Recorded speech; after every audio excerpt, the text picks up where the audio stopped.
Assalamu alaikum. Hope you are doing well. Today we are going to start another lesson, and that is Sky, Sea, Shore.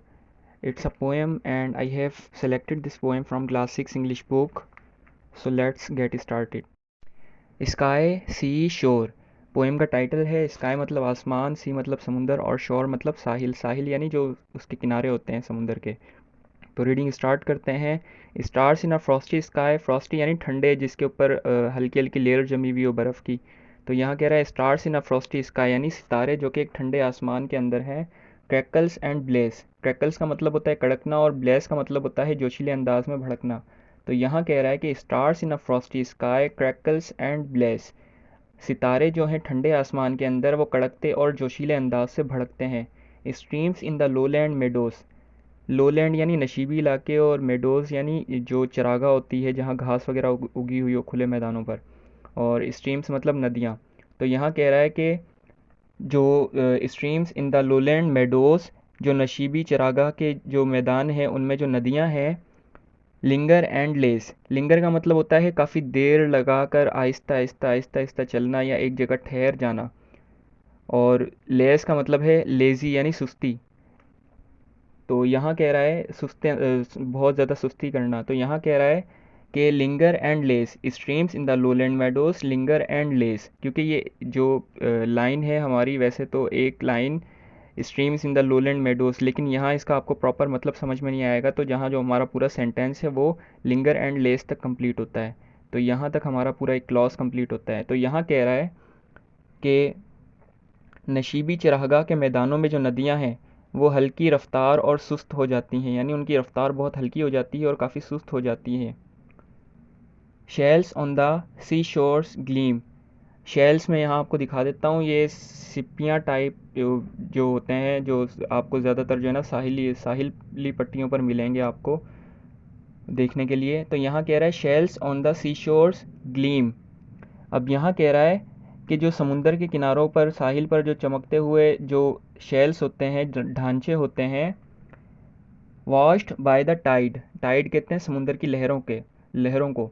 तो यहाँ कह रहा है कि washed by the tides, कह रहा है कि समुंदर के जो लहरें होती हैं उनसे धुल जाती हैं, वो ढांचे उनसे धुल जाते हैं। Seagulls over the harbour. Harbour कहते हैं जो सी पोर्ट होते हैं उनको, यानी बंदरगाह को, जहाँ जहाज़ वगैरह पानी वाले रुकते हैं। और सीगल्स जो है समुंदरी बुगले वाइट कलर के होते हैं, जो अक्सर साहिली इलाकों में और जो समुंदर के ऊपर ही उड़ रहे होते हैं हवा में। तो यहाँ कह रहा है सीगल्स ओवर द हार्बर, जो समुंदरी बुगले हैं उस बंदरगाह के ऊपर। Circle and glide. सर्किल का मतलब होता है चक्कर लगाना, चक्कर लगाते हुए ऊपर उड़ना। और ग्लाइड का मतलब होता है बेआवाज़ चल, जो है उनकी आहिस्ता आहिस्ता जो उड़ान होती है, बिल्कुल सुस्त उड़ान होती है। तो यहाँ कह रहा है कि जो सीगल्स हैं, seagulls over the harbour circle and glide, जो सीगल्स हैं यानी समुंदरी बुगले हैं, वो बंदरगाह के ऊपर चक्कर लगाते और बेआवाज़ सरकते हैं, उड़ते हैं। Blue smoke and prancing stead. Stead कहते हैं जंगली घोड़े को, और प्रैंसिंग मतलब उछल कूद करने वाला। तो यहाँ कह रहा है कि ब्लू स्मोक यानी नीला धुआं, एंड प्रैंसिंग स्टीड और उछल कूद करता हुआ जंगली घोड़ा। Solo and snake and swan. Solo एक जो है परिंदा है जिसे उर्दू में अबाबील कहा जाता है। और स्नेक यानी सांप, और हिंस यानी स्वैन यानी हिंस एक परिंदा है, ये भी पानी का ज़्यादातर ये शौकीन होता है।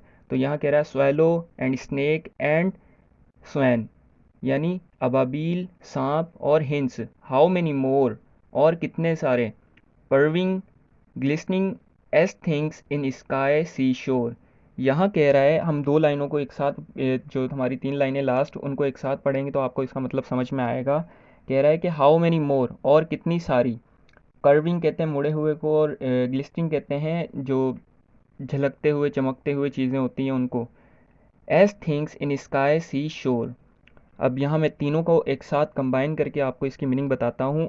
और कितनी सारी मुड़ती झलकती चमकती हुई चीज़ें आसमान, समुंदर और साहिल में है। तो यहाँ हमने इसकी रीडिंग कंप्लीट की है। अब जो वर्ड्स हैं हमारे पास सिर्फ 4 हैं, जिन वर्ड्स मीनिंग जो नीचे दी गई है वो मैं आपके लिए पढ़ देता हूँ ताकि आपको रीडिंग समझ में आ जाए। Frost, the thin white layer of ice that forms on the ground. यहाँ कह रहा है कि एक हल्की सी जो बर्फ़ की लेयर है, सतह है, तय है, वो फ्रॉस्ट का मतलब है।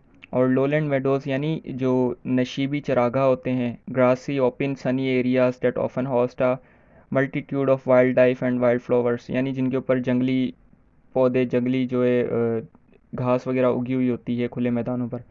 और linger to stay in a place for longer than expected, यानी एक जगह पर जो है रुकना एक्सपेक्टेशन से ज़्यादा, यानी ठहरना, देर लगाना, सुस्त हो जाना वहाँ पर। Gleam, to shine brightly, gleam का मतलब होता है चमकना। तो यहाँ तक हमने रीडिंग कंप्लीट की। आई होप कि आपको समझ में आई होगी। और मैंने इसका इंट्रोडक्शन नहीं दिया इस पोएम के पोइट का, तो मैं आपको बता दूं कि ये पोएम जो है जेम्स रीफ ने लिखी है। 1909 में इनकी जो है बर्थ हुई थी, पैदाइश हुई थी, और 1978 में इनकी डेथ हुई है। और इन्होंने जो है इंग्लिश लिटरेचर के अंदर काफ़ी कंट्रीब्यूट किया है, बहुत सारी पोएम्स लिखी हैं, सॉन्ग्स लिखे हैं। और जो है ये एक ब्रिटिश राइटर थे। थैंक यू, अल्लाह हाफिज़।